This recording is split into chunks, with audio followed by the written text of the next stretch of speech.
হাসিনা যে গেল পালাই, নেতা কর্মী সবই ফেলাই। এখন বলো নেতা কর্মীর কি হবে উপায়, এখন বলো নেতা কর্মীর কি হবে উপায়। হাসিনা যে গেল পালাই, নেতা কর্মী সবই ফেলাই। শ্বশুর বাড়ি চলে গেল দিল্লির শহর, কোটা আন্দোলন থেকে সরকারের পতন। ইন্টারনেট বন্ধ করে মালনি মানুষ অন্ধকারে, দেখিতে না পারে জানো দেশের জনগণ, কোটা আন্দোলন থেকে সরকারের পতন। ঠিক কিনা? কি খারাপ লাগছে নাই? এটা হক কথা না সত্য মিথ্যা কথা? ইন্টারনেট বন্ধ করে মালনি মানুষ অন্ধকারে, দেখিতে না পারে জানো দেশের জনগণ, কোটা আন্দোলন থেকে সরকারের পতন। মিছিলেতে নির্বিচারে করেছো গুলি, কত মায়ের বুক যে তুমি করেছো খালি। গুলি করে মারলি যারে, আর কি ফিরে পাবে তারে, একটুখানি ভাবলি না রে পুলিশ প্রশাসন, কোটা আন্দোলন থেকে সরকারের পতন। ঠিক কিনা? এর চেয়ে বেশি চালাক উবাইদুল কাদের, সিঙ্গাপুরে চলে গেল বলল না তোদের। কি বলি গেল? কাওয়া কাদের সবই বুঝতো, বলিল সে অসুস্থ, চিকিৎসায় যাওয়ার জন্য আছে প্রয়োজন, কোটা আন্দোলন থেকে সরকারের পতন। বাঁচার চেয়ে মরাই ভালো, এটাই করিপন, কার্প ভঙ্গ করে মাঠে নামলো জনগণ। ঠিক না? বাঁচার চেয়ে মরাই ভালো, এটাই করিপন, কার্প ভঙ্গ করে মাঠে নামলো জনগণ। জনগণ কি করতে পারে একটুখানি দেখ না চেয়ে, সঙ্গে সঙ্গে দখল করল ওই গণভবন, কোটা আন্দোলন থেকে সরকারের পতন। জনগণ শক্তিশালী, জনগণই মূল, সত্য কি না মিথ্যা বলছি আমি মনিরুল।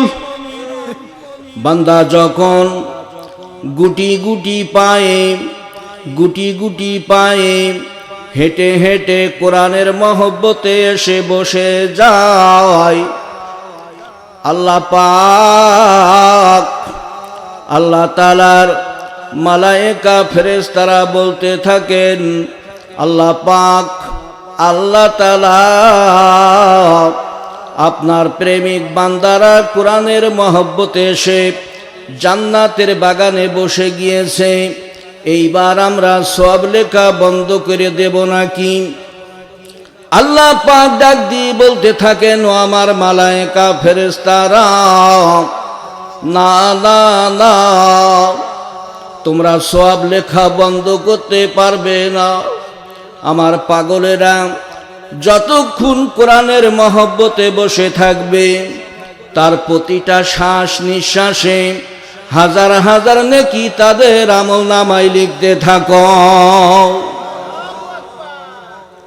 তাহলে যতক্ষণ বসে থাকবেন লাভ হবে না ক্ষতি হবে? এই লাভটা কিন্তু সকলেই নিতে পারে না। তো সেই মহান মনিবের আলিশানে শুকরগুজার হচ্ছি যে মহান আল্লাহ তাআলা দুনিয়ার খারাপি কাজ থেকে বিরত রেখে ফারেক করে মহাগ্রন্থ আল কোরআন, কোরআনে হাকিম, এই মহাগ্রন্থ আল কোরআন শোনার জন্য আপনাকে আমাকে এখানে হাজির হওয়ার তৌফিক দান করেছেন। সেই মহান মনিবের আলিশানে শুকরগুজার হচ্ছি, জবান খুলে পড়ছি আলহামদুলিল্লাহ। লাখ কোটি দুরূদ ও সালাম বিশ্ব মানবতার মুক্তির কাণ্ডারি নবী জনাবে মুহাম্মদুর রাসূলুল্লাহ, সকলে বলুন সাল্লাল্লাহু আলাইহি ওয়াসাল্লাম। তো সম্মানিত উপস্থিতি, রাত গভীর হয়ে গেছে, আমি ভূমিকার দিকে বেশি না যে আসুন সরাসরি আলোচনার দিকে চলে যাই। ঠিক কিনা? তো আপনার আমার এই পৃথিবীর জমিনে লক্ষ লক্ষ নবী এসেছে, 1 লাখ মতান্তরে 2,24,000 নবী আলাইহিমুসসালাম আপনার আমার বিশ্ব নবীর প্রতি অবতীর্ণ হয়েছে মহাগ্রন্থ আল কোরআন।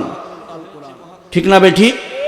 এই কোরআন কিন্তু পৃথিবীতে একদিনে আসে নাই, এসেছে দীর্ঘ 22 বছর 5 মাস কিছুদিন লেগেছে গোটা কোরআন শরীফের 6666 আয়াত, 114টি সূরা, 3,33,860টি হরফ বা অক্ষর। যদি কেউ খুলুসিয়াতের নিয়াতে অন্তর খুলে এক খতম তেলাওয়াত করেন কত নেকি হবে বলতে পারবেন? শিক্ষার শেষ নয়, এখানে অনেক হাফেজে কোরআন আছে। আমি মাওলানা মনিরুজ্জামান হেলালি আমার ক্ষুদ্র এলেমে কোরআনে কারিমকে রিসার্চ করে দেখেছি, যদি কেউ খুলুসিয়াতের নিয়াতে অন্তর খুলে এক খতম তেলাওয়াত করে দেয়, আল্লাহ পাক আল্লাহ তাআলা সঙ্গে সঙ্গে বান্দার আমল নামায় 33,86,060 নেকি দান করেন। বলা যাবে না সুবহানাল্লাহ? তাহলে এই মহাগ্রন্থ আল কোরআন যতই তেলাওয়াত করা হয় ততই লাগে মধু, ঠিক না বে ঠিক? মনে হয় যেন এক্ষুনি নাজিল হচ্ছে। সেই মহাগ্রন্থ আল কোরআন, কোরআনে হাকিম থেকে সূরা তাওবার 111 নম্বর আয়াতে কারিমার অংশ বিশেষ তেলাওয়াত করেছি এবং পিতামাতার হক সম্পর্কে কোরআনে কারিমের ভিতরে 5-6 জায়গায় আল্লাহ পাক করেছেন। পিতামাতার হক সম্পর্কে সূরা বনী ইসরাইলের 23 নম্বর আয়াতে কারিমার অংশ বিশেষ তেলাওয়াত করেছি এবং পৃথিবীতে যত হাদিস গ্রন্থ এসেছে সহি হাদিস হচ্ছে বুখারী ও মুসলিম। মুসলিম শরীফ থেকে এক টুকরা হাদিস আপনাদের খেদমতে উপহার দিয়েছি। এই হাদিসটি মিশকাত শরীফের ভিতরে এসেছে। এর ভিত্তিতে মুক্তাসার আলোচনা রেখেই আমার আলোচনা শেষ করব। সকলে বলুন ইনশাআল্লাহ। সকলেই আমার সাথে কিছু সময় দিতে রাজি আছেন তো? আখিরি দোয়া করে যেতে আসেন কারা কারা একটু হাত তুলে আল্লাহকে দেখায় নারে তাকবীর, নারে তাকবীর। সম্মানিত উপস্থিতি, আপনি বসে আছেন কোরআনের মহব্বতে। আপনি যদি আপনার পিতামাতার জন্য দোয়া করে যান, তারা কবরে চাতক পাখির মতো চেয়ে আছে। আহারে, আমার আব্দুর রহিম, আব্দুল করিম, আব্দুর রহমান, তারা কোরআনের বাগানে গিয়েছে। আখিরি মোনাজাত, হুজুর যখন হাত তুলবে, হুজুরের হাতের সাথে আমার পাগল যখন হাত তুলে চোখের পানি ছেড়ে দিয়ে কান্নাকাটি করবে, তাদের চোখের পানির বিনিময়ে আল্লাহ তাআলা আমাদের কবরে আযাব থেকে নাজাত দিয়ে দিতে পারে। এই জন্য ভাইরা, আপনাদের হাতে পায়ে ধরে অনুরোধ করব, পিতামাতা দাদা দাদি যার দুনিয়ায় নাই তার জন্য দোয়া না করে কেউ যাবেন না। সকলে বলেন ইনশাআল্লাহ। তো সম্মানিত উপস্থিতি, দেখুন এখানে যে সূরা তাওবার 111 নম্বর আয়াতে কারিমার অংশ বিশেষ তেলাওয়াত করেছি, এখানে আল্লাহ পাক ইরশাদ করছেন, নিশ্চয় আমি আল্লাহ মুমিনের জান এবং মাল কিনে নিয়েছি, বিনিময় দান করব জান্নাত। তো বলা যাবে না সুবহানাল্লাহ? এখানে কিন্তু কোনো কাফের মুনাফিকের সাথে আল্লাহ চুক্তি হচ্ছে না, মুমিন বান্দার সঙ্গে চুক্তি হচ্ছে। ইন্না মানে নিশ্চয় আমি মুমিনের জান এবং মাল কিনে নিয়েছি, বিনিময় দান করব জান্নাত।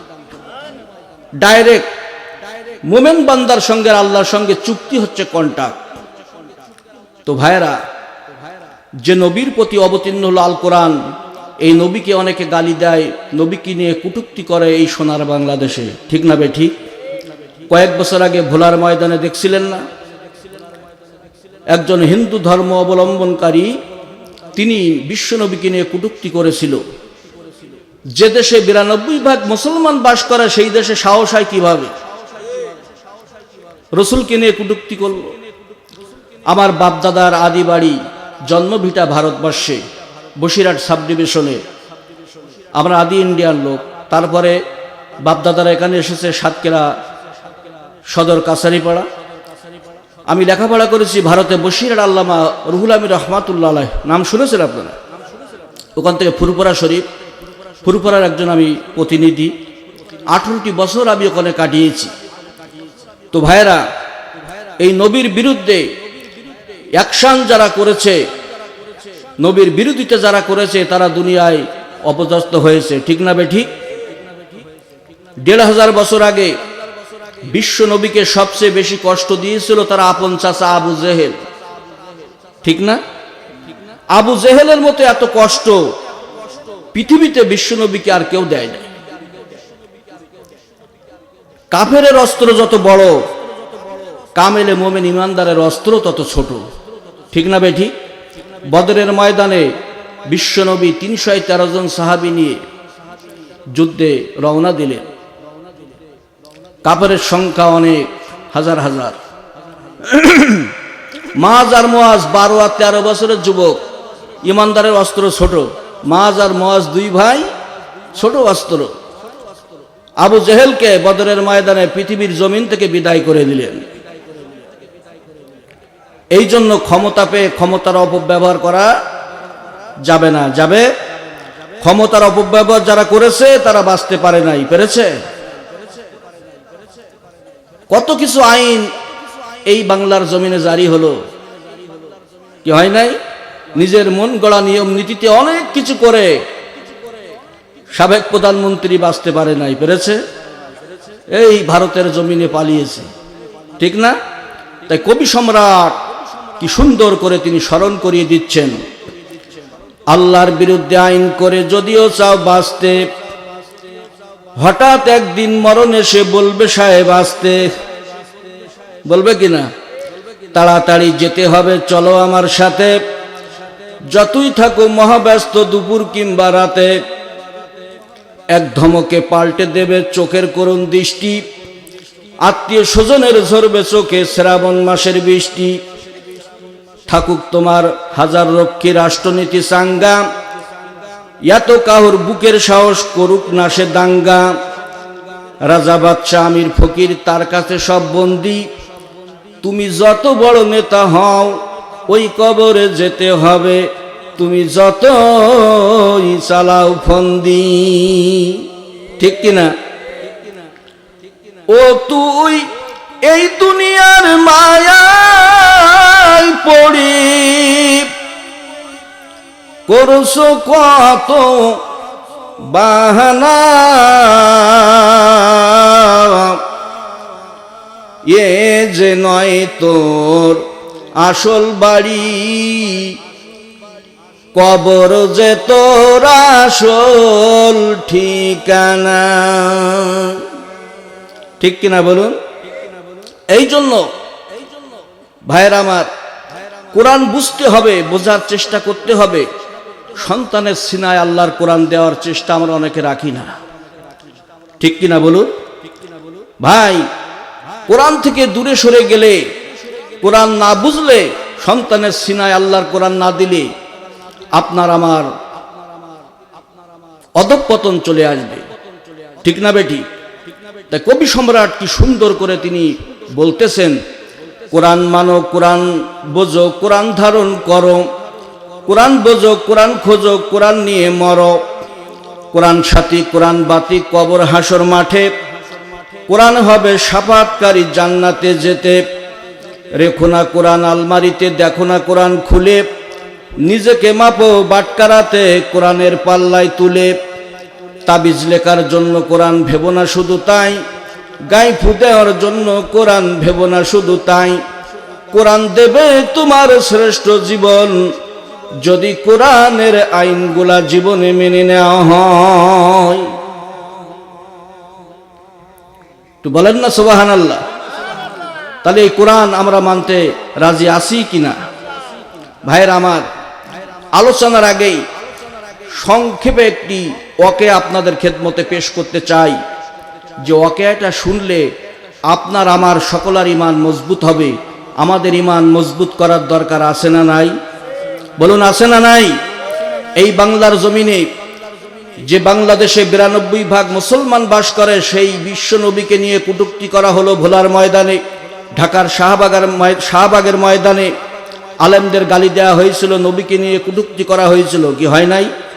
কয়েক বছর আগে মিডিয়ার ভিতরে সম্প্রচার করা হলো।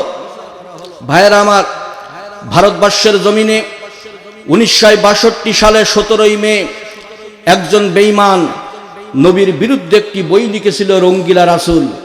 কি আপনারা শুনেছেন? মুরব্বী বাবাজিরা বলতে পারবেন, নবীর বিরুদ্ধে যখন ভারতবর্ষের জমিনে বইটা লেখা হলো, রঙ্গিলা রাসূল, আমার কথা রেকর্ড করেন, মিডিয়ার মাধ্যমে সম্প্রচার হচ্ছে, রেকর্ডও হচ্ছে। 1962 সালের 17 মে নবীর বিরুদ্ধে যখন বইটা লেখা হলো, ভারতে আমি 18 বছর কাটিয়েছি। কত বছর? 18। আমি যখন ভারতে লেখাপড়ার জন্য প্রবেশ করি, তখন গরুর গোস্ত 20 টাকা কেজি। আর বের হয়ে এসেছি তখন 90 টাকা, এখন 240 টাকা চলছে। তো 20 টাকার থেকে 90 টাকা যেতে গেলে কত বছর লাগে? 18টি বছর কাটিয়েছি। ভারতের পশ্চিম বাংলার মুসলমানেরা বীর পুরুষের মতো হুঙ্কার দিয়ে তারা পৃথিবীতে একদিন বেঁচে থাকতে চায়, ভেড়ার পালের মতো, কুত্তার মতো 80 বছরের হায়াতের প্রয়োজন মনে করে না। যখন নবীর বিরুদ্ধে বইটা লেখা হলো, পশ্চিম বাংলার মুসলমানের কলিজায় দাও দাও করে আগুন জ্বলছে। মুসলমানেরা আন্দোলন করলো, ভারত সরকার তাদের কথা মেনে নিল না। কি নিল না? মেনে নিল না। প্রয়োজনে প্রশাসন পাহারা দিয়ে ওই লেখককে রেখে দিয়েছে। লেখকের নাম হলো ভোলানাথ, কলকাতায় 7 তলা বাড়ি। এই নবীকে নিয়ে কটূক্তি করেছে ভারতবর্ষে, যেখানে 52% হিন্দু মানুষ বাস করে, ঠিক কিনা? 142 কোটি মানুষের বসবাস, মুসলমান 42 কোটি, হিন্দু, বৌদ্ধ, খ্রিস্টান, ইহুদি, নাসারা সমষ্টিগতভাবে ওরা 100 কোটি। পৃথকভাবে ভাগ করলে মুসলমান সংখ্যায় বেশি।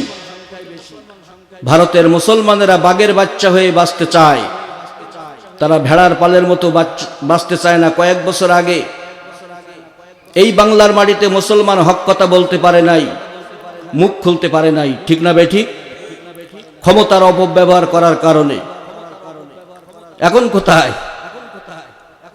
এই জন্য ক্ষমতা পেয়ে ক্ষমতার অপব্যবহার করা যাবে না। ভাইয়েরা আমার, এই বিশ্বনবীকে নিয়ে কটূক্তি করলো। এই বিশ্বনবীর প্রশংসা সকল ধর্মের ভিতরে এসেছে, কি আসে নাই? মুসা আলাইহিস সালামের প্রতি অবতীর্ণ হলো তাওরাত, দাউদ আলাইহিস সালামের প্রতি অবতীর্ণ হলো জুবুর, আর আপনার আমার বিশ্বনবীর প্রতি অবতীর্ণ হলো আল কোরআন। হিন্দু ধর্মের বেদ, পুরাণ, বাইবেল, গীতা, মহাভারত, এর ভিতরেও বিশ্বনবীর প্রশংসা এসেছে। বলেন সুবহানাল্লাহ।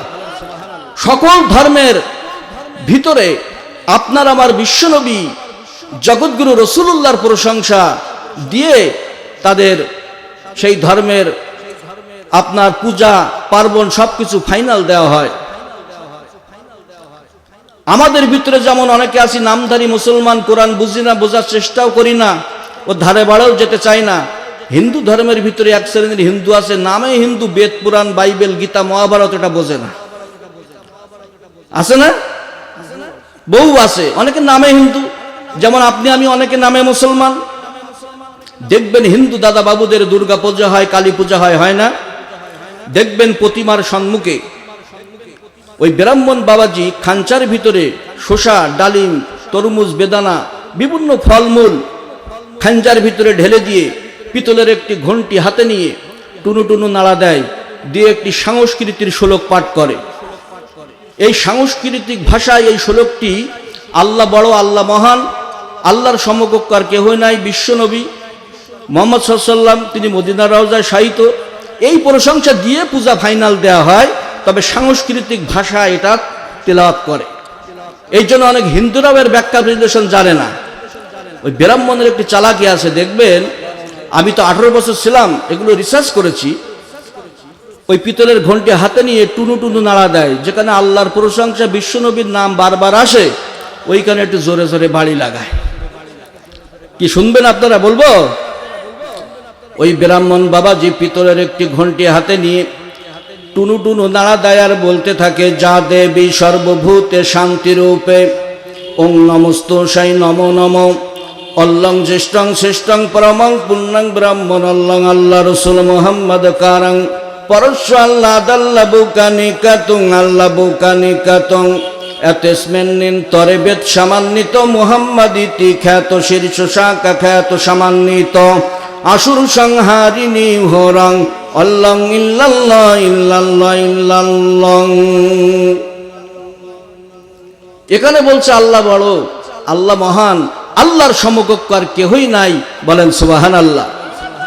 আমরা যেমন কোরআনের ভাষায় বলি খতামান নবী, আপনার আমার বিশ্বনবী জগৎগুরু রাসূলুল্লাহ শেষ পয়গম্বর, তারপরে আর কোনো নবী হবে না, তিনি শেষ নবী। আর ওরা বলছে মুহাম্মদ ইতি খ্যাত শীর্ষ শাখা খ্যাত সামান্বিত, মুহাম্মদ সাল্লাল্লাহু আলাইহি সাল্লাম হচ্ছে শেষ পয়গম্বর, তারপরে আর কোনো নবী হবে না, তিনি মদিনার রওজায় শায়িত। বলেন সুবহানাল্লাহ। তাহলে এখানে কিন্তু প্রশংসা খারাপ কিছু না। হিন্দু দাদা বাবুরা যদি আশপাশে থেকে থাকেন তাহলে মনে করবেন না ক্রিটিসাইজ করছে। কসম আল্লাহর বলছি, আল্লাহ কোরআন হাতে নিয়ে ক্রিটিসাইজ করছি না, জাস্ট রিলি করে আপনাদের শোনাচ্ছি। তো ভাইরা আমার, এই ভারতবর্ষের জমিনে কি আপনাদের খারাপ লাগছে? ভারতবর্ষের জমিনে যখন নবীর বিরুদ্ধে বইটা লেখা হলো, ভারতের মুসলমানদের ইমান আর আপনার আমার ইমান, এটা পরীক্ষা নিচ্ছি। তারা যখন আন্দোলন করলো, ভারত সরকার মেনে নিল না। প্রশাসন পাহারা দিয়ে ওই ভোলানাথকে 7 তলার উপরে রেখে দিয়েছে। লম্বা ঘটনা আমি সংক্ষেপে বলে দিচ্ছি। ভারতের দিল্লির কাবুল শহরে একজন মা জননী ছিল, নাম তার ফাতেমা। নাম কি? ফাতেমা। এই ফাতেমার স্বামী ইন্তেকাল করেছে। তার 2টি পুত্র সন্তান আছে, আহম্মদ আর মোহাম্মদ, 11 আর 12 বছরের যুবক। এই ফাতেমার অভ্যাস ছিল, মায়েরা এসেছে কি? এসেছে, কান লাগান। যার মা ভালো তার সা ভালো, যার সা ভালো তার গা ভালো, যার গা ভালো তার সব ভালো। ঠিক না? মা কেমন মা? এই মায়ের অভ্যাস ছিল ইসলামী কিতাবপত্র পড়া, পেপার পত্রিকা পড়া। দিল্লির কাবুল শহরে হকার বিক্রি করছে সেই জামানায় 10 টাকা মূল্যে ওই রঙ্গিলা রাসূল বই। ওই ফাতেমা 10 টাকা দিয়ে ক্রয় করলেন। বাড়িতে যে 2 সন্তানকে ভাত খাবিয়ে, পাশের ঘরে ঘুম পাড়িয়ে, মা জননী এশার নামাজ আদায় করে নামাজের মুসাল্লাতে বসে বসে এই রঙ্গিলা রাসূল কিতাবটি দেখতেছেন। দেখতে দেখতে এক পর্যায়ে তিনি দেখলেন, আমার বিশ্বনবীকে এত ছোট করা হলো, খাটো করা হলো। তিনি চোখে পানি রাখতে পারলেন না, ধা ধা করে তিনি কাঁদতেছেন। এক পর্যায়ে তিনি এতিমের মতো ডুকরে যখন কেঁদে উঠলেন, 2 ভাইয়ের ঘুম ভেঙে গেল মায়ের ক্রন্দনে। 2 ভাই ছুটে এসে মায়ের চক্ষু মুছতেছে আর বলতেছে, মা গো, কাঁদো কেন মা? আব্বা পৃথিবীতে নাই, সংসার চালাতে কষ্ট হয়, এজন্য কাঁদো। একটু জিকির করি, লা ইলাহা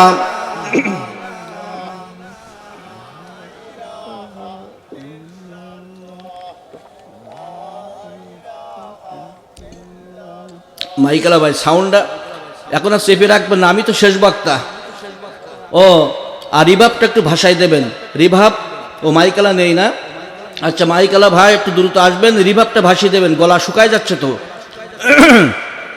সাউন্ডটা ফুল ক্লিয়ার করবেন, রিভাবটা ভাষায় দেবেন, তাহলে আওয়াজটা সুন্দর হবে। তো যে কথা বলছিলাম, যে উনি ডুকরে যখন কেঁদে উঠলেন, 2 সন্তান পাগলের মতো ঘুম থেকে সজাগ হয়ে ছুটে এলেন।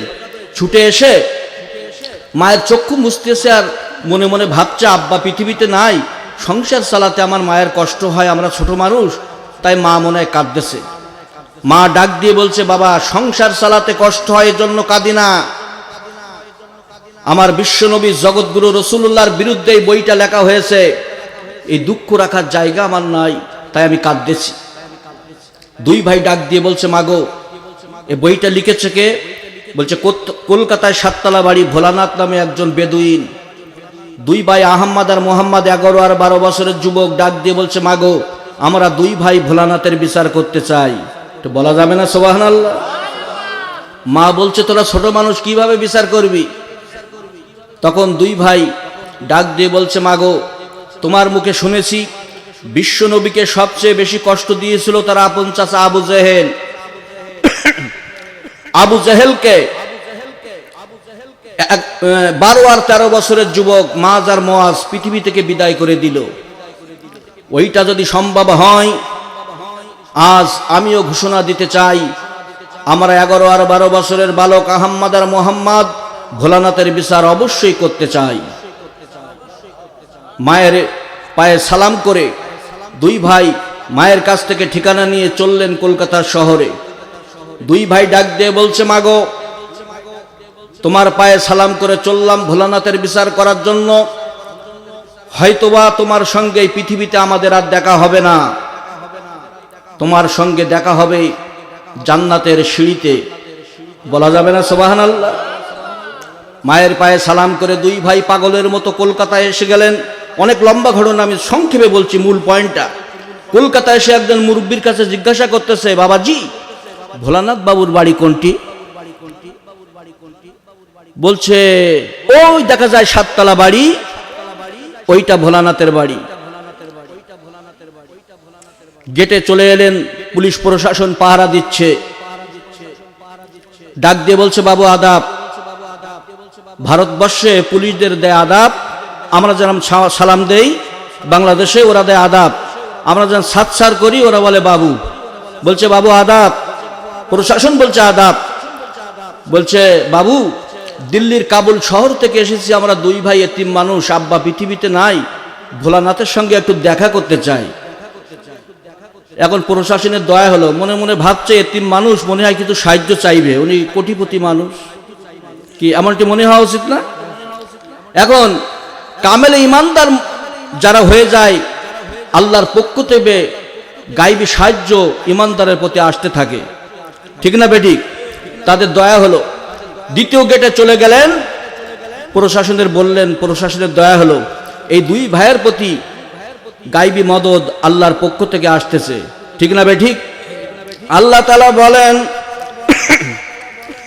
ওয়ালা তাহিনু ওয়ালা তাহজানু ওয়া আনতুমুল আলাউনা ইন কুনতুম মুমিনিন। কোনো ভয় নাই, কোনো চিন্তা তোমাদের নাই, যদি প্রকৃত মুমিন হও, আমি আল্লাহ রব্বুল আলামিন তোমাদের সাহায্য করব, ঠিক না বেঠিক? প্রশাসনের দয়া হলো। তৃতীয় গেটে গেলেন, তাদের দয়া হলো, তারা পারমিশন দিলেন। তারা মনে মনে ভাবছে মনে হয় কিছু সাহায্য চাইবে, আব্বা নাই। সাততলার উপরে চলে গেলেন দুই ভাই, যে দেখে ভোলানাথ একটি চেয়ারের উপরে ঠ্যাঙের উপরে ঠ্যাং তুলে দিয়ে বসে আছে। দুই ভাই যে বলছে, বাবু আদাব। ভোলানাথ বলছে আদাব। বলছে, বাবু এই বইটা কি আপনি লিখেছেন? লেখক বলছে, জি হ্যাঁ। বলছে, সাহস তো আপনার কম না, আমার নবীর বিরুদ্ধে আপনি এই বইটা লিখেছেন, আমার নবীকে অপমান করেছেন। ভোলানাথ বলছে, তোদের জমা খরচ দেওয়ার টাইম আমার নাই। ছোট মুখে বড় কথা। বড় ভাই আহম্মদ দ্বিতীয়বার বললেন, বাবু ভোলানাথ, এই বইটা কি আপনি লিখেছেন? লেখক বলল হ্যাঁ। তৃতীয়বার বললেন, বইটা কি আপনি লিখেছেন? লেখক বলল হ্যাঁ। তখন বড় ভাই ছোট ভাইয়ের দিকে চোখ মেরে ইশারা করে দিলেন, ছোট ভাই, আজকের এই সুযোগ আর হাতছাড়া করা যাবে না। তখন কি করলেন বড় ভাই? বীর পুরুষের মতো হুঙ্কার দিয়ে নারায়ে তাকবীর, আল্লাহু আকবারের আওয়াজ তুলে পেটের ভিতরে লুকানো ছুরি বের করে ভোলানাথের পেটের ভিতরে মেরে দিলেন। আহম্মদের ছুরির আঘাতে ভোলানাথের পেটের নাড়ি ভুড়ি জমিনে পড়ে গেল। ভোলানাথের বিকট চিৎকারে প্রশাসন ছুটে এসে দুই ভাইকে গ্রেপ্তার করলো। গ্রেপ্তার করে দুই ভাইকে জেলখানায় নেওয়া হলো। পরের দিন কোর্টে নেওয়া হয়েছে। আমি সংক্ষেপে বলছি, কি খারাপ লাগছে আপনাদের? দুই ভাইকে আপনার যখন কোর্টে তোলা হলো, বিচারক ফয়সালা দিচ্ছে এই দুই ভাই ভোলানাথ বাবুকে মেরে দিয়েছে, এর বিনিময়ে দুই ভাইকে ফাঁসির মঞ্চে ঝোলানো হবে।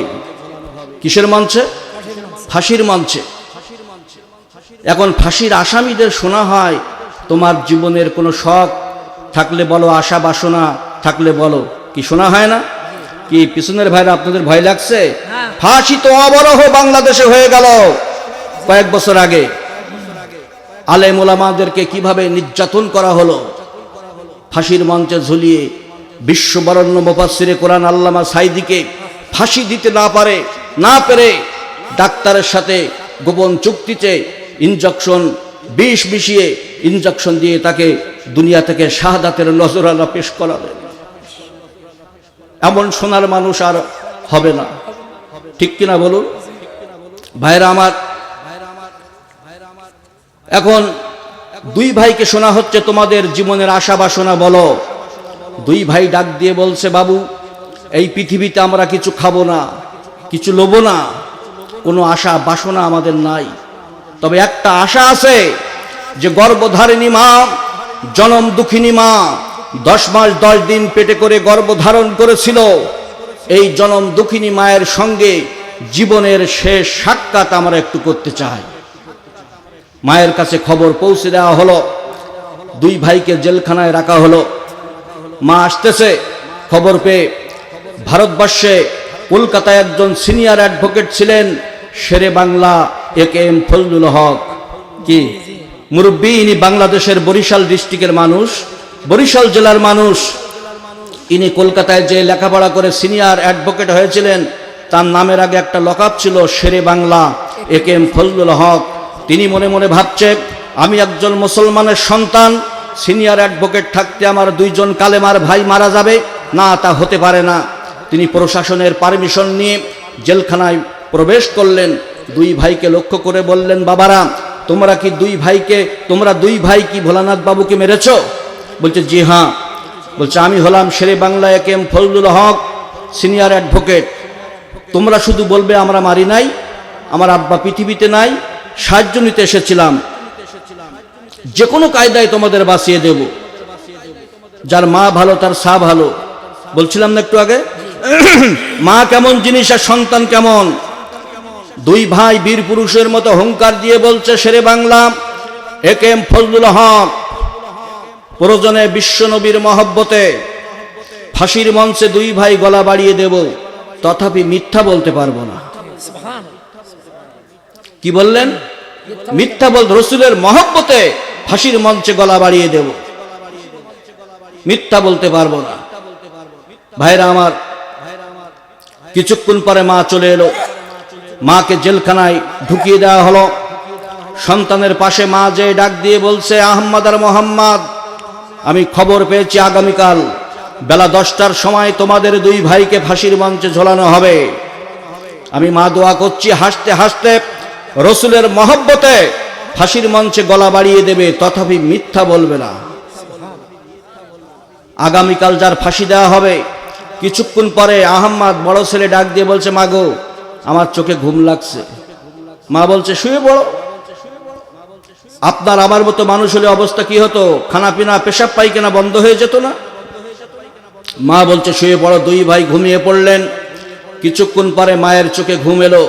মা জননী সন্তানের পাশে ঘুমিয়ে পড়লেন। গভীর রজনীতে বড় ছেলে আহম্মদ স্বপ্ন দেখতেছে। কি দেখতেছে? স্বপ্ন।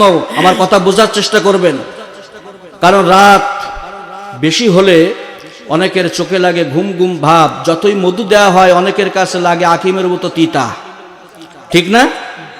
আমরা যদি ওয়াজ একটু কম করি, বলবেন ভেতরে মনে হয় মাল মেডিসিন নেই।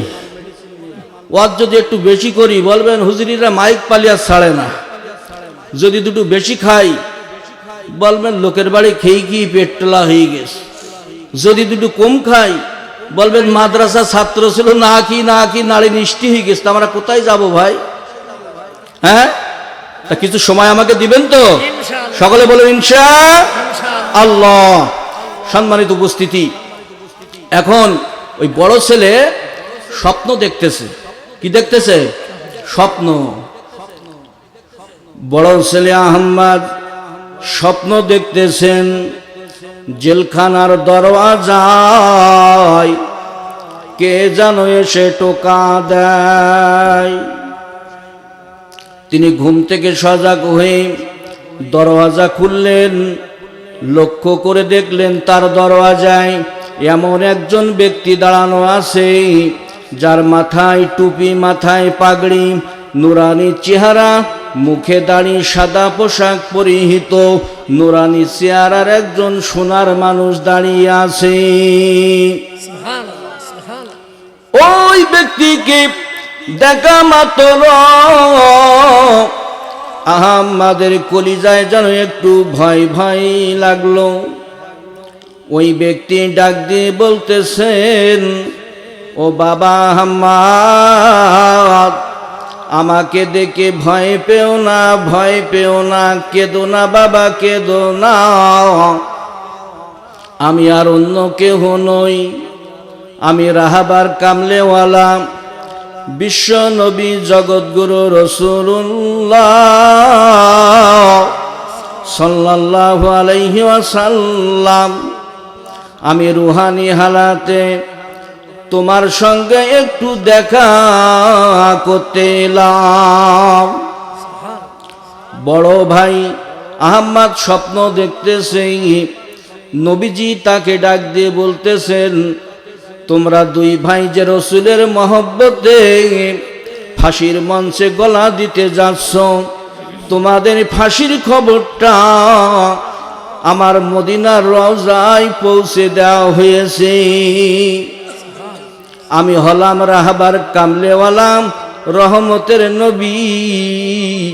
আমি পাগল হয়ে গেলাম, আমি আর মদিনার রওজায় স্থির হয়ে থাকতে পারলাম না। ও বাবা হাম্মাদ, আমি বিশ্ব নবী, ইচ্ছা করলে তোমাদের দুই ভাইকে নিয়ে চলে যেতে পারি, তবে আমি তোমাদের নেব না। তার কারণ হলো, তোমাদের যদি নিয়ে যাই, কাফের বেঈমান মুশরিক তারা বলবে মুসলমানেরা মৃত্যুকে ভয় পায়। এই জন্য বাবা আমি তোমাদের নেব না। একটা শুভ সংবাদ তোমাদেরকে জানাতে এলাম। আগামীকাল বেলা 10টার সময় তোমাদের দুই ভাইকে যখন হবে, আমি রসুলুল্লাহ বলে গেলাম, হাসতে হাসতে রসুলের মহব্বতে তোমরা দুই ভাই ফাঁসির মঞ্চে গলাটা বাড়িয়ে দেবে। তোমরা শাহাদাতের নজরানা পেশ করবে। শাহাদাতের মরণ হলো একটা মানুষকে চিমটি কাটলে যে যন্ত্রণা হয় তার চাইতে কম যন্ত্রণার মরণ। তোমরা দুই ভাই শাহাদাতের নজরানা পেশ করবে। তোমাদের বিনা গোসলে কাফন পরিয়ে জানাজা করে পাশাপাশি দুইটা কবর খুঁড়ে তোমাদের দুই ভাইকে পাশাপাশি কবরে রাখা হবে। ও বাবা মা, তোমরা দুই ভাই কবরে আসার আগে তোমাদের দুই ভাইকে রিসিভ করার জন্য আমি বিশ্বনবী জগৎগুরু রাসূলুল্লাহ তোমাদের দুই ভাইয়ের কবরে অপেক্ষায় থাকব। নবীজি যার কবরে রিসিভ করার জন্য অপেক্ষায় থাকবে, তার কোনো ভয় আছে? কোনো চিন্তা আছে? কোনো চিন্তা নাই। নবীজি যার কবরে রিসিভ করার জন্য অপেক্ষায় থাকবে, তার কোনো চিন্তা আছে? ভয় আছে? ভয় তো শুধু হয় আপনার আর আমার। হ্যাঁ, যদি কিছু হয়, ক্ষমতার অপব্যবহার করে যদি আপনি একটু হক কথাও বলতেন, বলে এই বেশি বাড়াবাড়ি করবি না, তোর নামে মামলা দিয়ে দেব, কি এমন কথা শোনা গেছে না? সাতক্ষীরার মাটি ইসলামের ঘাঁটি, শোনাকে জানে পরিচিত। সাতক্ষীরায় এমন হুমকি বহু আলেমেরা পেয়েছে, যাই বেশি বাড়াবাড়ি করবি না, তো কিন্তু জেলে ঢুকিয়ে দেব। ক্ষমতার অপব্যবহার করে কি বাঁচা যাবে? বাঁচতে পেরেছে? বাঁচতে পারে না। পাপ যখন 16 আনা পরিপূর্ণ হয়ে যাবে, হামান কামান নমরুদ ফেরাউন কেউ বাঁচতে পারে নাই। পেরেছে? ফেরাউন বলেছিল আলা রব্বুকুমুল আলা, পৃথিবীর বড় খোদা আমি। বলেন নাউজুবিল্লাহ। এই শয়তানকে আল্লাহ সাদামাটা অস্ত্র পানি দ্বারা বিদায় করে দিলেন, ঠিক না? হ্যাঁ, এই জন্য ক্ষমতার অপব্যবহার করা যাবে না। সকলকে আমি হুঁশিয়ারি সংকেত দিয়ে বলতে চাই, আজকের কোরআনের মাহফিলে যারা ক্ষমতা পেয়েছেন অপব্যবহার করবেন না, বা সামনে যারা পাবেন শিক্ষা নেন, অপব্যবহার করে কেউ বাঁচতে পারবে না। পারবে? এই যুবক বন্ধুরা এসেছে, এদের একটু আনন্দ দেওয়া দরকার। ক্ষমতার অপব্যবহার করে কেউ বাঁচতে পারবে না। আগের সাবেক প্রধানমন্ত্রী শেখ হাসিনাও কম অপব্যবহার কিন্তু করে নাই। আমি একটাই দোষ খুঁজে পেয়েছি, আলেম ওলামার প্রতি নির্যাতন চালিয়েছে, ঠিক না বে ঠিক? কিন্তু অপব্যবহার করে বাঁচতে পেরেছে? এই যুবক বন্ধুরা, এদের একটা আনন্দ দেনই। ক্ষমতার অপব্যবহার করে বাঁচতে পারে নাই, পেরেছে? ইন্টারনেট বন্ধ করে বাঁচতে পেরেছে। তাই কি সুন্দর করে স্মরণ করিয়ে দিচ্ছে আমার লেখা, এটা আমার সাজানো, দেখুন তো কেমন লাগে। ইন্টারনেট বন্ধ করে মালনি মানুষ অন্ধকারে, দেখিতে না পারে জানো দেশের জনগণ, কোটা আন্দোলন থেকে সরকারের পতন। ঠিক কিনা? কি খারাপ লাগছে নাই? এটা হক কথা না সত্য মিথ্যা কথা? ইন্টারনেট বন্ধ করে মাল্লি মানুষ অন্ধকারে, দেখিতে না পারে জানো দেশের জনগণ, কোটা আন্দোলন থেকে সরকারের পতন। মিছিলেতে নির্বিচারে করেছো গুলি, কত মায়ের বুক যে তুমি করেছো খালি। গুলি করে মারলি যারে, আর কি ফিরে পাবে তারে, একটুখানি ভাবলি না রে পুলিশ প্রশাসন, কোটা আন্দোলন থেকে সরকারের পতন। ঠিক কিনা? এর চেয়ে বেশি চালাক উবাইদুল কাদের, সিঙ্গাপুরে চলে গেল বলল না তোদের। কি বলি গেল? কামাল কাদের সবই বুঝতো, বলিল সে অসুস্থ, চিকিৎসায় যাওয়ার জন্য আছে প্রয়োজন, কোটা আন্দোলন থেকে সরকারের পতন। বাঁচার চেয়ে মরাই ভালো এটাই করি পণ, কার্প ভঙ্গ করে মাঠে নামলো জনগণ। ঠিক না? বাঁচার চেয়ে মরাই ভালো এটাই করি পণ, কার্প ভঙ্গ করে মাঠে নামলো জনগণ। জনগণ কি করতে পারে একটুখানি দেখ না চেয়ে, সঙ্গে সঙ্গে দখল করলো ওই গান ভবন, কোটা আন্দোলন থেকে সরকারের পতন। জনগণ শক্তিশালী, জনগণই মূল, সত্য কি না মিথ্যা বলছি আমি মনিরুল। হাসিনা যে গেল পালাই, নেতা কর্মী সবই ফেলাই, এখন বলো নেতা কর্মীর কি হবে উপায়, এখন বলো নেতা কর্মীর কি হবে উপায়। হাসিনা যে গেল পালাই, নেতা কর্মী সবই ফেলাই, শ্বশুর বাড়ি চলে গেল দিল্লির শহর, কোটা আন্দোলন থেকে সরকারের পতন। ঠিক কিনা? আমার লেখা খারাপ লাগছে? খারাপ লাগছে ভাই? তো আসুন একটু যুবকদের আনন্দ দিয়ে নিলাম যাতে ঘুমটা আর না লাগে। ভাইরা আরে বসেন, এর ভেতরে মশাল্লা আছে। 28 বছর বক্তৃতার বয়স, কিছু দিয়ে যাবেন ইনশাল্লাহ, বাদাই রেখে যাবো না। কি রাজি আছেন তো? আল্লাহ বলতেছে বান্দা, পৃথিবীতে শুধু ঘুমিয়ে ঘুমিয়ে তুই কাটিয়ে দিলি, কোরআনের মহব্বতে একদিন একটু রাত জেগে কোরআনের কথা শুনে যখন কবরে চলে আসবি, আমি আল্লাহ তোদের এমন ঘুম পাড়িয়ে দেব, ইসরাফিলের সিঙ্গার ফুয়ের আগে ঘুম ভাঙবে না। একটু জিকির করে লা ইলাহা। স্যার ব্যবস্থা কর্তৃপক্ষ কোনো লোকজন নেই?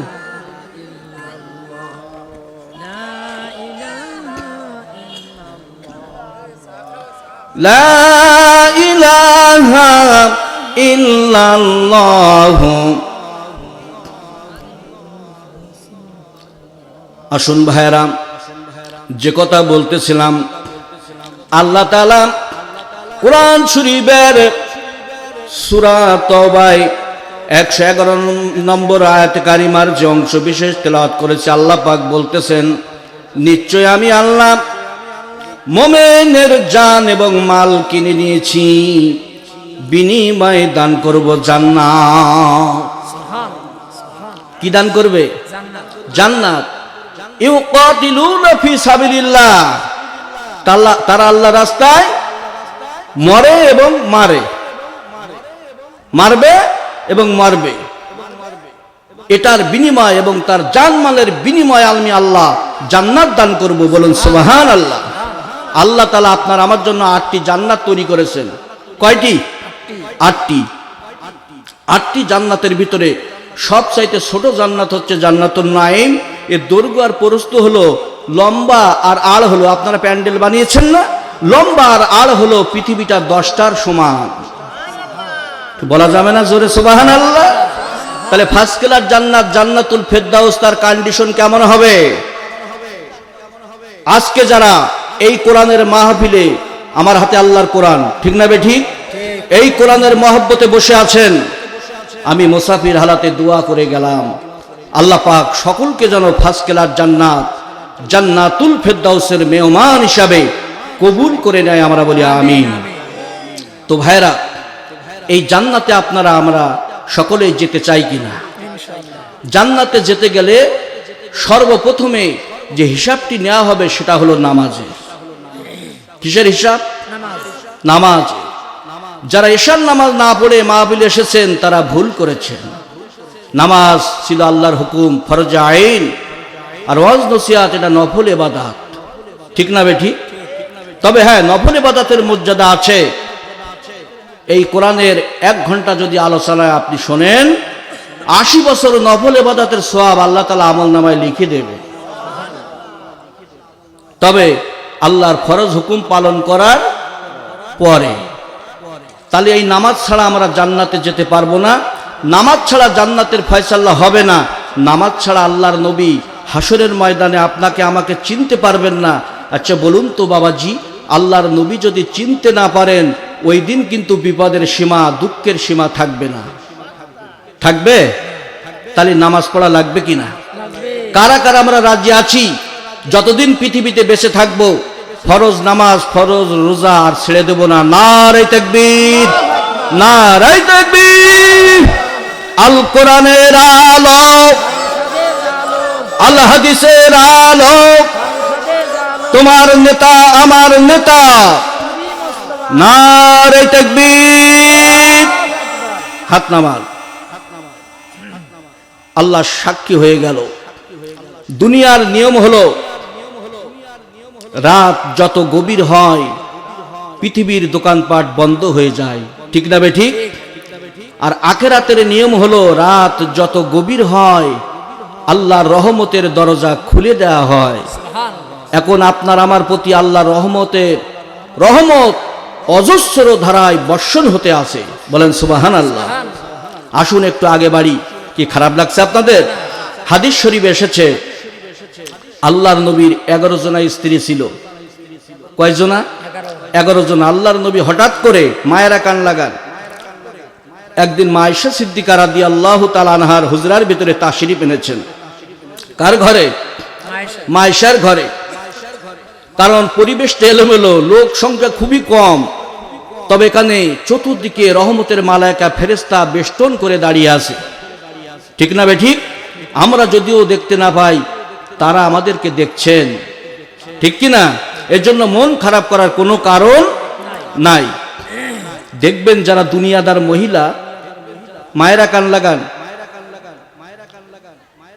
এই মহিলা প্যান্ডেলের ভিতরে কথা হচ্ছে, মহিলাদের জ্ঞান খুব কম, কারণ এখানে কোরআনের আলোচনা হচ্ছে, ওদিকে গল্প করছে।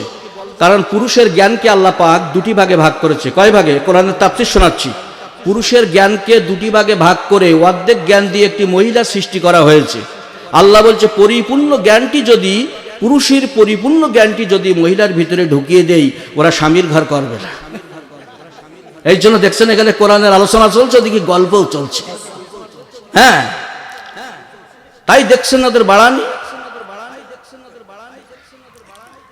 তো সম্মানিত উপস্থিতি, যারা দুনিয়াদার মহিলা, স্বামীকে যদি ঘরের ভিতরে গোপনে পায়, স্বামী মন্দিরামপুর বাজারে নিয়ে যেতে হবে, ইচ্ছা মতো কাপড় চোপড় কিনবো, গয়না কিনবো, জুতা কিনবো, বাহানা করে না?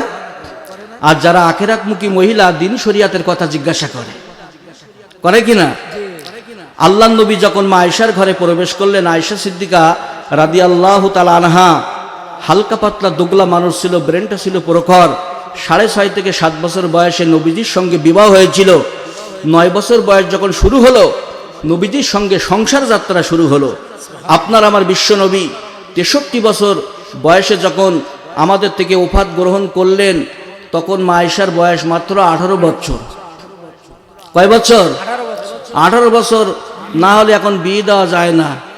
আর সেই জামানায় রসুল যখন ইন্তেকাল করেছে, জীবন শেষ। 9 বছরের দাম্পত্য জীবনে তিনি গোটা কোরআন শরীফ মুখস্থ বলতে পারতেন।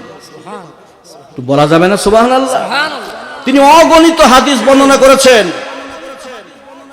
7 লক্ষের অধিক হাদিস বর্ণনা করেছেন।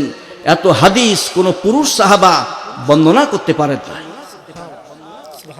তিনি নবীজিকে লক্ষ্য করে বললেন, ইয়া রাসূলুল্লাহ, ইয়া হাবিবাল্লাহ, হাসরের ময়দানে কোটি কোটি উম্মত থাকবে আপনার, হুজুর ওদের ভিতর থেকে আপনার এতিম উম্মাতিগুলিকে, আপনার দিনদার নেককার উম্মাতিগুলিকে হুজুর আপনি কেমন করে চিনে নিবেন?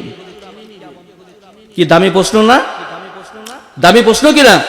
একটু জিকির করি, লা ইলাহা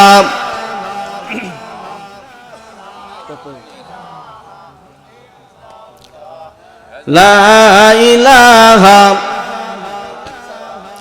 গোরস্থানের একটু মাটি বাইনা করে রাখ রে, বাইনা করে রাখ।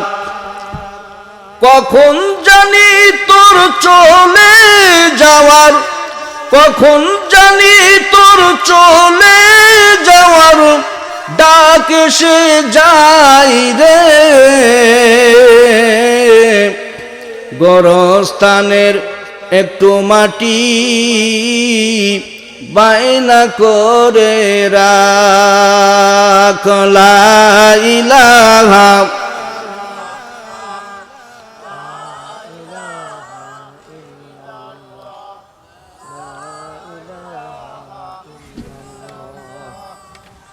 লা ইলাহা ইল্লাল্লাহু মুহাম্মাদুর রাসূলুল্লাহ। ভাইরা আমার, কথা বাড়াবো না, মনোযোগ লাগান। মায়েশা সিদ্দিকা রাদিয়াল্লাহু তাআলা আনহা নবীজিকে যখন প্রশ্ন করলেন, নবীজি ডাক দিয়ে বলতেছেন, ও আমার প্রাণ প্রিয় বিবি আয়েশা, মনে করো একটা ঘোড়া সাদা, এই সাদা ঘোড়াটি যদি হাজার হাজার লাল ঘোড়ার ভিতরে প্রবেশ করে, ও বিবি আয়েশা ওই সাদা ঘোড়াকে তালাশ করে পাওয়া যাবে কি না? কি যাবে না? মায়েশা সিদ্দিকা রাদিয়াল্লাহু তাআলা আনহা ডাক দিয়ে বললেন, ইয়া রাসূলুল্লাহ, ইয়া হাবিবাল্লাহ, নিঃসন্দেহ যাবে, কোনো অসুবিধা নাই। বিশ্ব নবী ডাক দিয়ে বললেন, আমার প্রাণ প্রিয় বিবি আয়েশা, তবে তুমি শুনে রেখে দাও, জেনে রেখে দাও, কিয়ামতের ময়দান যেদিন শুরু হবে, কিয়ামতের ময়দান যেদিন কায়েম হবে, সূর্যটা 1 মাইল মাথার উপরে আসবে, কোন কোন বর্ণনায় এসেছে 1 হাত মাথার উপরে আসবে। মুনাফিকদের মাথার মগজগুলি টকবক টকবক করে ফুটতে থাকবে, জিভটা ঝুলে নাভিস্থল পর্যন্ত আসবে, তামার জমিন হবে। হাসরের ময়দানে আমার এতিম উম্মাতিরা পাগলের মতো তারা দৌড়াদৌড়ি করতে থাকবে। ওই দিন আমি রাহাবার কামলেওয়ালা বিশ্বনবী জগৎগুরু রাসূলুল্লাহ আর স্থির হয়ে থাকতে পারবো না, একটা দৌড় মেরে আমার এতিম উম্মাতের কাছে আমি চলে আসব। পৃথিবীর জমিনে আমার যে সমস্ত প্রেমিক প্রেমিকা উম্মাতিরা উজু বানিয়ে আল্লাহ পাক আল্লাহ তাআলার নামাজ আদায় করেছিল, এই নামাজ পড়ার কারণে, উজু বানানোর কারণে উজুর স্থানগুলি, উজুর স্থান, মুখমণ্ডল, হাত পাগুলি আল্লাহ পাক আল্লাহ তাআলার নূরের তাজাল্লিতে ঠিক এমন ভাবে ঝকমক ঝকমক করতে থাকবে। তাই দেখিয়া দেখিয়া আমি বিশ্বনবী আমার এতিম উম্মাতিগুলিকে হাত ধরে ধরে দয়ার জান্নাতে আমি পৌঁছাই দেব। কিছু কিছু মা দেখল হুজুর তো আমার সুপারিশ করে না, তারা ডাক দিয়ে বলবেন ইয়া রাসূলুল্লাহ, ইয়া হাবিবাল্লাহ, আমিও তো আপনার উম্মত, আপনি আমার সুপারিশ করুন। আল্লাহর নবী ওই দিন ডাক দিয়ে বলবেন সোকেন সোকেন লিমান গরমিন বাদি, সরে যাও, দূর হয়ে যাও, তুমি আমার উম্মত নহে। যদি তুমি আমার উম্মত হতে তাহলে আজকের দিনে এই নূরের চমকগুলি তোমাদের সকলের গায়ে আমি দেখতে পেতাম। তাহলে নামাজ পড়া লাগবে কিনা ভাই? নামাজ পড়া লাগবে। নামাজ ছাড়া কিন্তু জান্নাতের ফয়সালা হবে না। নামাজ ছাড়া আল্লাহর নবী হাসরের ময়দানে আপনাকে আমাকে চিনতে পারবেন না। আর নবীজি যদি চিনতে না পারেন, ওই দিন কিন্তু বিপদের সীমা থাকবে না। থাকবে? বিপদের সীমা থাকবে না। যে কথা বলতেছিলাম, ক্ষমতা পেয়ে কিন্তু ক্ষমতার অপব্যবহার করা যাবে না। অনেকে থাপ্পড় মেরেছে, ক্ষমতার অপব্যবহার করেছে, ঠিক কিনা? যে গরিব মানুষ, তার প্রতিবাদ করার ক্ষমতা নাই, এই ক্ষমতার অপব্যবহার কিন্তু ভাই আল্লাহর দরবারে চলবে না। আপনি আমি যখন হাসরের ময়দানে কান লাগান আল্লাহর সম্মুখে হাজির হয়ে যাব, আপনার আমার আমল নামা পেশ করা হবে। কি পেশ করা হবে? জবান খুলে বলেন মুসলমানের মতো, কি পেশ করা হবে? আমল নামা। ইমানদারের আমল নামা ডান হাতে সামনে থেকে পেশ করা হবে। যারা বেঈমান হয়ে কবরে যাবে পিছন দিক থেকে বাম হাতে দেওয়া হবে। যার বাম হাতে আমল নামা দেওয়া হবে, ওই দিন কিন্তু তার বিপদের সীমা থাকবে না। একজন বাম হাতে আমল নামা পেয়ে আল্লাহ বলবে, বান্দা তোমার আমল নামা আজকে তুমি নিজে পড়ো, তুমি যথেষ্ট। বান্দা আমল নামা দেখিয়া বলবে, আল্লাহ আমি তো এত গুনাহ করি না, এ গুনাহ কোথা থেকে এলো? কত বড় বাটপার, পৃথিবীতে বাটপারি করেছে, আল্লাহর সম্মুখে দাঁড়াই বলছে আল্লাহ আমি এত করিনি, এত কিভাবে হইল? তো ফেরেশতারা কি এমনি এমনি লিখবে? বলে লিখবে না। আল্লাহ বলছে, ওরে বাটপার, দুনিয়ায় বাটপারি করলি, আমি তোর প্রভু আহকামুল হাকিমিন, আমার সম্মুখে দাঁড়িয়েও বাটপারি। সঙ্গে সঙ্গে জবানে মোহর মেরে দেবে। কি মেরে দেবে? মোহর মেরে দেবে, বাক শক্তি বন্ধ করে দেবে। ওই দিন আপনার আমার বিরুদ্ধে প্রতিটা অঙ্গ প্রত্যঙ্গ সাক্ষ্য দেবে। কি দেবে না ভাই? কি মুরব্বী দেবে না? একদম নগদে দলিল মুরব্বী, একদম কড়কড়ি দলিল আমার হাতে।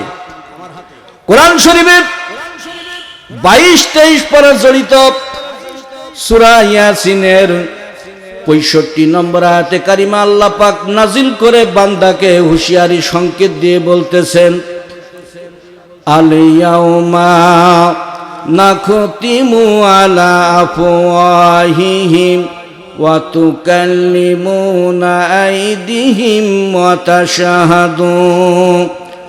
তাশহাদু আরজুলুহুম বিমা কানু ইয়াকসিবুন।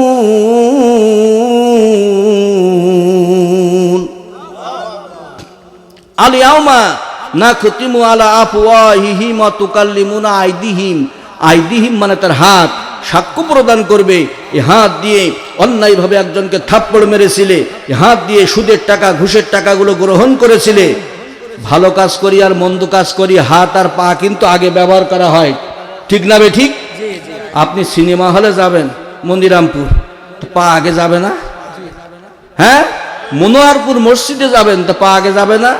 ভালো কাজ করি আর মন্দ কাজ করি, হাত আর পা কিন্তু আগে ব্যবহার করা হয়, ঠিক না বেঠি? ভাই এটা টিকিট দে, সিনেমার টিকিট, তা হাত আগে যাচ্ছে না? আমি দান করছি মাদ্রাসায় 50 টাকা, তা হাত আগে যাচ্ছে না? ভালো করেন আর মন্দ করেন, হাত আর পা কিন্তু আগে ব্যবহার করা হয়, ঠিক না বেঠিক? ওয়াতাশাহাদু, এই পা সাক্ষ্য দেবে, ভালো কাজ করেন আর মন্দ কাজ করেন। ওয়াতাশাহাদু আর জুলুহুম বিমা কানু ইয়াকসিবুন, ওই দিন আপনার আমার বিরুদ্ধে প্রতিটা অঙ্গ প্রত্যঙ্গ সাক্ষ্য প্রদান করবে। ওই দিন কিন্তু ভাগবার মতো পালাবার মতো জায়গা থাকবে না, ঠিক না বেঠিক? তাহলে আপনি আমি আসি কোথায়? এই জন্য চিন্তা ভাবনা করে আমাদের সামনের দিকে অগ্রসর হতে হবে, ঠিক না বেঠিক? আমি আসার পরে এক মুরব্বী বলছিল, বাবাজি, বর্তমান সমাজে সন্তানেরা মুরব্বীদের সম্মান করতে চায় না, সন্তান পিতামাতাকে মর্যাদা দিতে চায় না। তা আমি উত্তরে বললাম, বাবাজি, তার একটি মাত্র কারণ, কোরআন কি আপনি পড়তে জানেন? বলছেন না। জানার চেষ্টা করেছেন? না। সন্তানের সিনায় আল্লাহর কোরআন দিয়েছেন? বলছেন না। আমি বললাম, তার একটি মাত্র কারণ আপনি বোঝেননি, বোঝার চেষ্টা করেননি। সন্তানের সিনায় আল্লাহর কোরআন না দেওয়ার কারণে আজ সমাজে পিতামাতা লাঞ্ছিত, বঞ্চিত, অপমানিত হচ্ছে, ঠিক না বেঠিক? সন্তানের খাই খেদমত থেকে বঞ্চিত। এই কোরআন শরীফে 5-6 জায়গায় পিতামাতার হক সম্পর্কে আল্লাহ পাক আয়াতে কারিমা নাজিল করেছেন, যে আল্লাহর পরে পিতামাতার স্থান। তাহলে পিতামাতার মর্যাদা আছে না নাই? তো মুসলমানের মতো বলুন, আছে না নাই? এই জন্য সূরা বনী ইসরাইলের 23 নম্বর আয়াতে কারিমার যে অংশ বিশেষ আমি তেলাওয়াত করেছি, এখানে আল্লাহ পাক ইরশাদ করছেন, বিসমিল্লাহির রহমানির রহিম, ওয়াকাদা রাব্বুকা আল্লা তা'বুদু ইল্লা ইয়্যাহু ওয়া বিল ওয়ালিদাইনি ইহসানা। আমি আল্লাহ তাআলার ইবাদত বন্দিগি করার পরে তোমরা তোমার পিতামাতার প্রতি ইহসান করো, সহৃদয়তা, ভালোবাসা দেখাও। কার কথা? এটা আমার কথা? আল্লাহর কথা।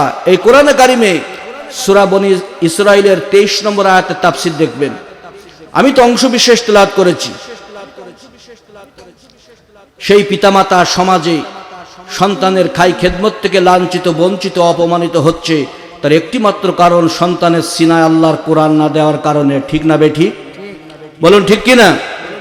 এই পিতামাতার এত বড় নিয়ামত, যে হক আমরা আদায় করে শেষ করতে পারবো না। আব্বা কত বড় নিয়ামত, মা কত বড় নিয়ামত। একটু হাদিস শরীফ শোনাবো, কি আপনাদের খারাপ লাগছে? অসুবিধা হচ্ছে?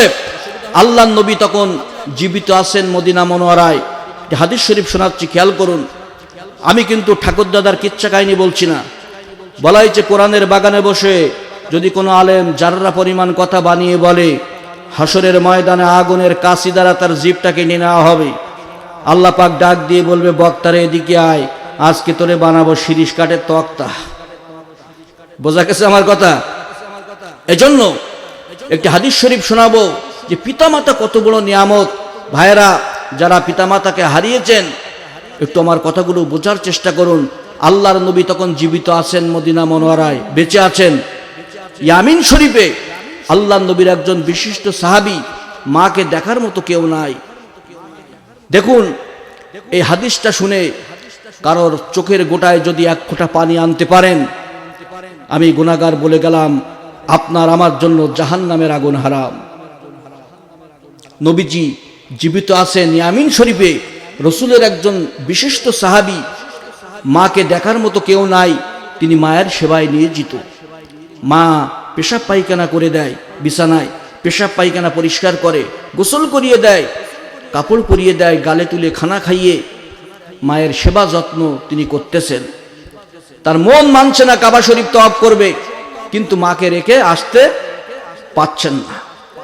একদিন তার মন মানছে না, মায়ের পেশাব পায়খানা পরিষ্কার করে, গোসল করিয়ে, নতুন কাপড় পরিয়ে, মাকে গালে তুলে খানা খাইয়ে, মাকে একটি ঝুড়ির ভিতরে বসিয়ে কাঁধে করে ইয়ামিন থেকে পায়ে হেঁটে হেঁটে এসে কাবা শরীফ তওয়াফ করলেন। বলা যাবে না সুবহানাল্লাহ? কাবা শরীফ তওয়াফ করলেন, হাজরে আসওয়াদ পাথরে চুমা খেলেন, যে পাথরে চুমা খেলে হাজিউল হারামাইন জীবনের পাপ থেকে মুক্তি পায়।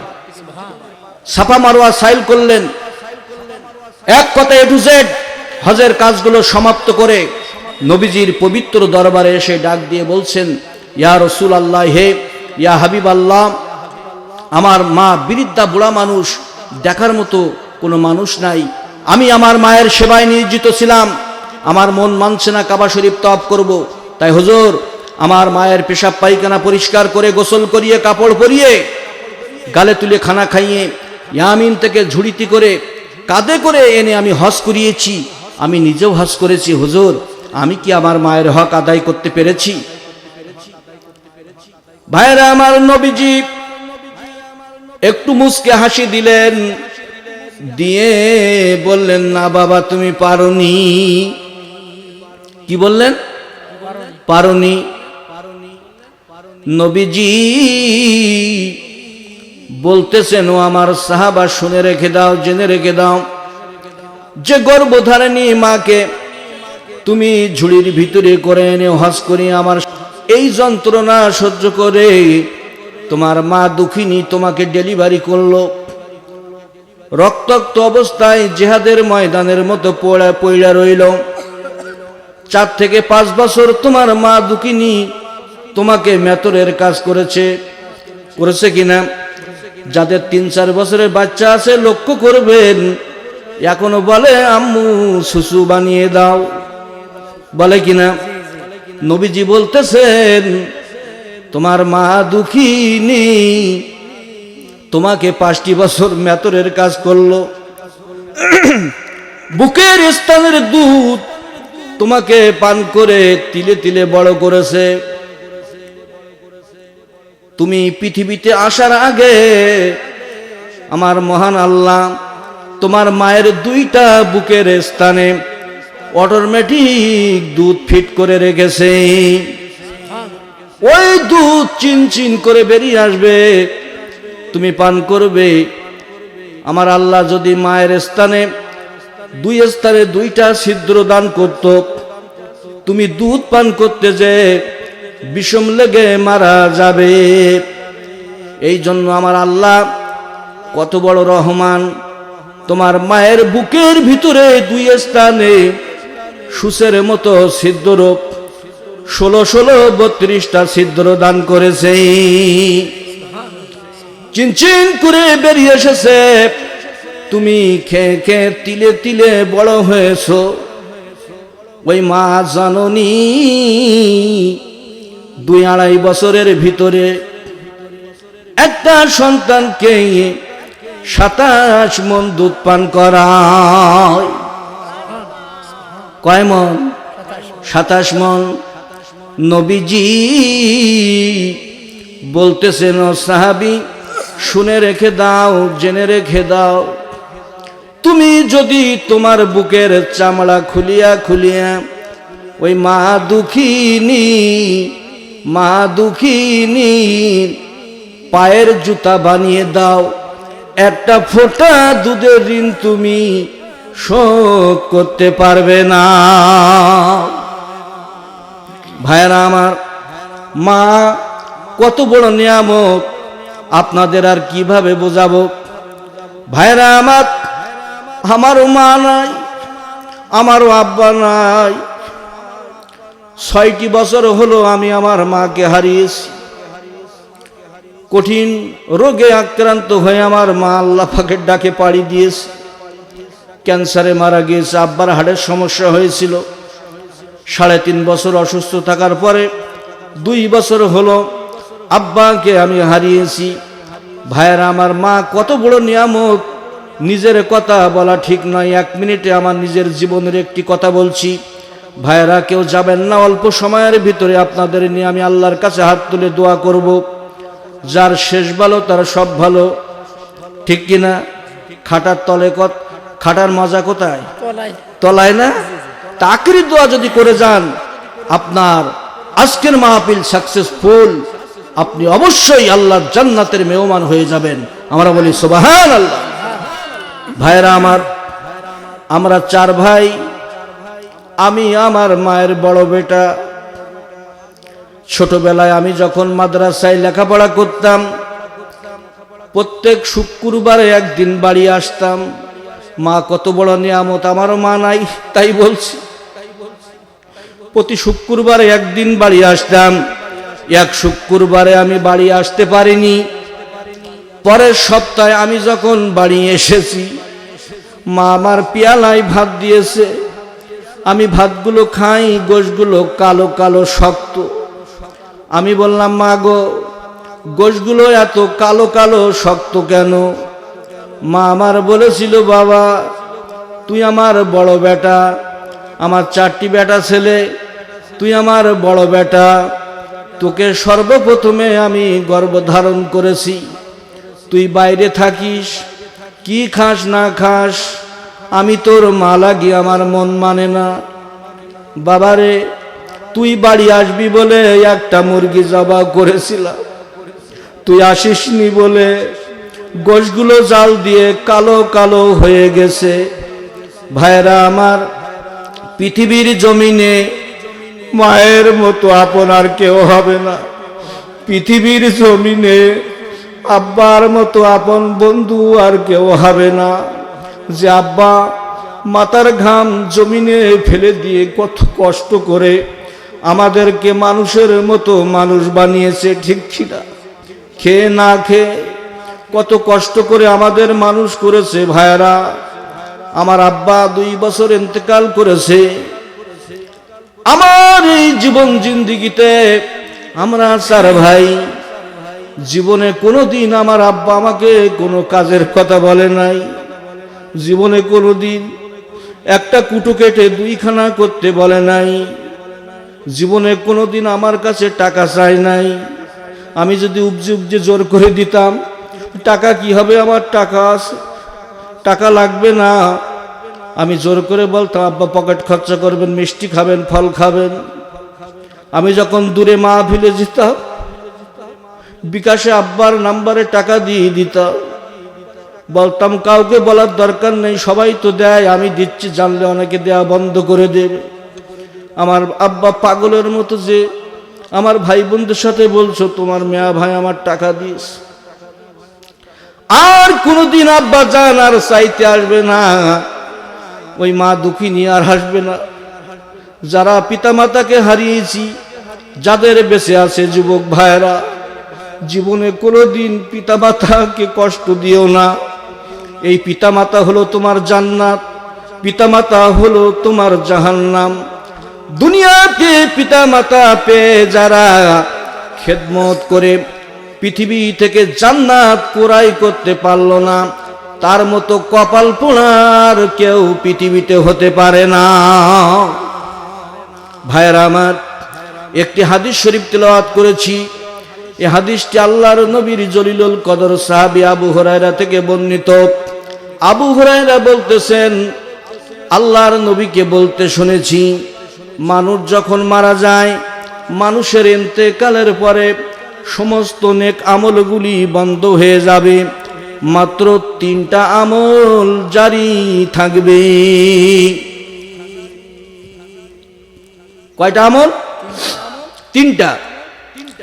1 নম্বর আমল হলো ইল্লা মিন সালাসাতিন ইল্লা মিন সাদাকাতিন জারিয়াতিন। যারা আল্লাহর রাস্তায় দান সদকা করবে, মসজিদ মাদ্রাসা কায়েম করবে, তিন মিসকিনকে সাহায্য করবে, এই ধরনের নেক কাজগুলিকে বলা হয় সাদগায়ে জারিয়া। নবীজি বলতেছেন, সাদগায়ে জারিয়া করে যে ব্যক্তির কবরে চলে গেল, নবীজি বলতেছেন এই সাদগায়ে জারিয়া করার কারণে ওই ব্যক্তি কবরে শুয়ে শুয়ে কিয়ামত পর্যন্ত দানের নেকিগুলি পাইতে থাকবে। 2 নম্বর আমল হলো আও ইলমুনিয়ান তাফওয়াবি, এমন এলেম তুমি শিক্ষা করবে যে এলেম পৃথিবীর জমিনে মানুষের উপকার হয় বা উপকারে আসে। 3 নম্বর আমল হলো আওয়ালাদিন সালেহিন ইয়াদুল্লাহু, নেক সন্তান, সুসন্তান পৃথিবীতে রেখে যার পিতামাতা কবরে চলে গেল, নবীজি বলতেছেন এই ভালো সন্তান পৃথিবীতে রেখে যাওয়ার কারণে আল্লাহ পাক আল্লাহ তাআলা তার পিতামাতার কবরে কিয়ামত পর্যন্ত সওয়াব পৌঁছাইতে থাকবে। তাহলে বুকে হাত দিয়ে বলুন তো, এক্ষুনি ভাই দোয়া হয়ে যাবে, এক্ষুনি দোয়া হবে। আমরা নেক সন্তান রেখে যাচ্ছি না শয়তান রেখে যাচ্ছি? নেক সন্তান রেখে যাচ্ছি না নেক শয়তান রেখে যাচ্ছি? যদি শয়তান রেখে যায় তাহলে পিতামাতার কবরে আযাব হতে থাকবে। তো সম্মানিত উপস্থিতি,